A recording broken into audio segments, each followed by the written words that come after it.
नमस्कार। इटावा नगर में आज संयुक्त किसान मोर्चा द्वारा और अखिल भारतीय किसान सभा की तरफ किसान ट्रैक्टर रैली का आयोजन किया जा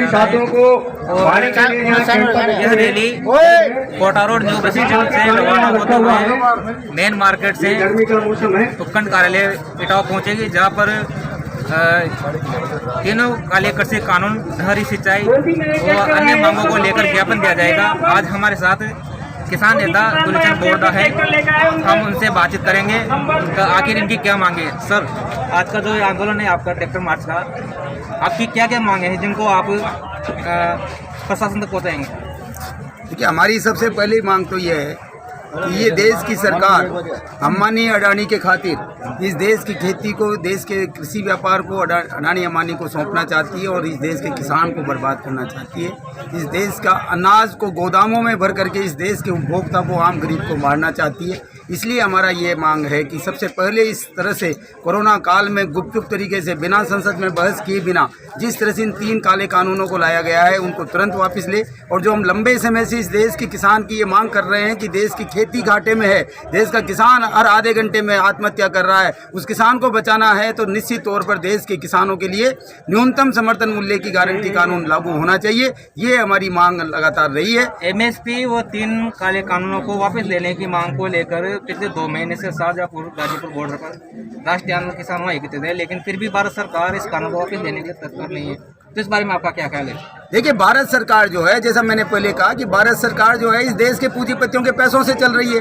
मोदी जी जो है सत्ता में आए हैं, आज वो अपने जो है चेहरे को चमकाने के लिए अंबानी अडानी के चैनल और उनके पैसों के माध्यम से राजनीति कर रहे हैं।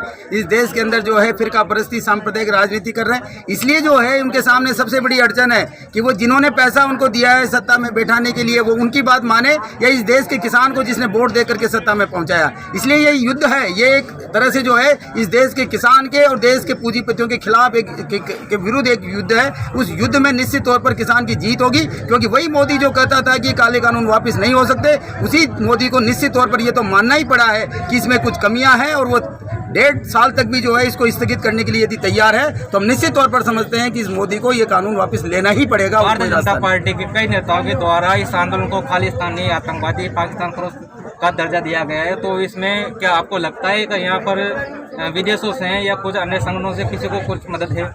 देखिए, ये बात तो जो है ये पूरा देश का, ये जो चारों तरफ आपके बीच में जो है ये जो किसान इस इटावा पीपलदा क्षेत्र का जो है किसान जवाब दे सकता है। क्या कोई खालिस्तानी का पैसा यहाँ पर है? कोई पाकिस्तान का पैसा यहाँ पर है? कोई चीन का पैसा यहाँ पर है? किसान अपनी जेब से जो है अपना डीजल डला करके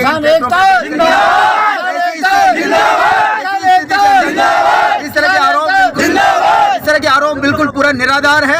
ये मोदी सरकार की पूरी कुचाल है जो इस देश के किसान को यदि जो है वो बदनाम करना चाहते हैं। मुझे लगता है कि इससे ज्यादा शर्मनाक प्रधानमंत्री किसी दुनिया में नहीं हुआ होगा जो अपने ही देश की जनता को इस तरह से जो है देश का गद्दार बता रहा हो। मैं समझता हूँ कि इस तरह का कहने वाला प्रधानमंत्री वो खुद गद्दार है, इन किसानों का गद्दार है, देश का गद्दार। अभी तक भारत सरकार ने बात नहीं करे तो आपका अगला कदम क्या होगा?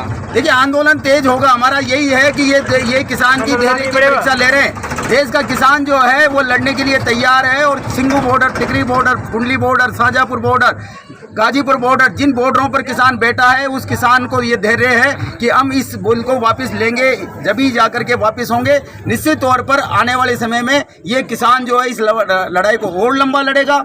हमने भारत बंद किया है, हमने रेलें रोकी है, हमने चक्का जाम रोकी है, हमने 4 घंटे के लिए रेलें रोकी है, हमने जो है 3 घंटे के लिए चक्का जाम किया है। ये सरकार नहीं मानती तो हम अनिश्चित काल के लिए भारत बंद करके अनिश्चित काल रास्ता रोको, अनिश्चित काल जो है रेल रोको आंदोलन करेंगे। कुछ भी करना पड़ेगा। बोरदा द्वारा करना है साफ तौर पर कि भारत सरकार में बैठे प्रधानमंत्री नरेंद्र मोदी किसानों के धैर्य की परीक्षा नहीं रहे और अब यह आंदोलन और इस देश का किसान अब आर पार की लड़ाई लड़ने के मूड में है। इसी के साथ हमारा पल पल अपडेट जानने के लिए चैनल को लाइक और सब्सक्राइब